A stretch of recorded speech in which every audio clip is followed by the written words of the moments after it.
Photo കണ്ടാൽ പോലും തിരിച്ചറിയാത്തവർ വേണ്ട. പോസ്റ്റർ വിപ്ലവം. KPCC നേതൃമാറ്റം സംബന്ധിച്ച് പ്രതിഷേധവുമായി ആലുവയുടെ വിവിധ ഭാഗങ്ങളിൽ പോസ്റ്ററുകൾ. ഫോട്ടോ കണ്ടാൽ പോലും സാധാരണ കോൺഗ്രസ് പ്രവർത്തകർ തിരിച്ചറിയാത്ത ആന്റോ ആന്റണിയും സണ്ണി ജോസഫുമല്ല കേരളത്തിലെ കോൺഗ്രസിനെ നയിക്കേണ്ടത് എന്നാണ് പോസ്റ്ററിലുള്ളത്. ആലുവ പ്രൈവറ്റ് ബസ് സ്റ്റാൻഡിനടുത്താണ് പോസ്റ്ററുകൾ പ്രത്യക്ഷപ്പെട്ടത്. സേവ് കോൺഗ്രസ് എന്ന പേരിലാണ് പോസ്റ്ററുകൾ.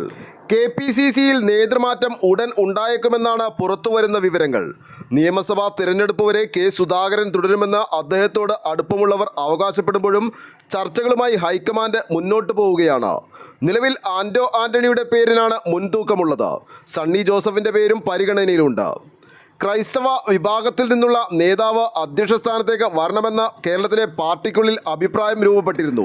ഇത്തരത്തിൽ പേരുകൾ ഉയർന്നപ്പോൾ തന്നെ കേരളത്തിലെ സാധാരണ പ്രവർത്തകർക്കിടയിൽ പോലും അഭിപ്രായ വ്യത്യാസമുയർന്നത് കണക്കിലെടുക്കാതെ മുന്നോട്ടു പോകാൻ നേതാക്കൾ തയ്യാറാവില്ല എന്നും തദ്ദേശ സ്വയംഭരണ തിരഞ്ഞെടുപ്പ് അടുത്തിരിക്കുന്ന സാഹചര്യത്തിൽ കേരളത്തിലെ കോൺഗ്രസ് പാർട്ടിയെ നയിക്കേണ്ടത് കഴിവും പ്രാപ്തിയും ജനസമ്മതിയുമുള്ള നേതാവായിരിക്കണമെന്നാണ് പ്രവർത്തകർ ഇത്തരം പോസ്റ്ററുകളിലൂടെ സൂചിപ്പിക്കുന്നത്. ന്യൂസ് ബോക്സ് ലൈവിന് വേണ്ടി സനൂപ് കളമശ്ശേരി.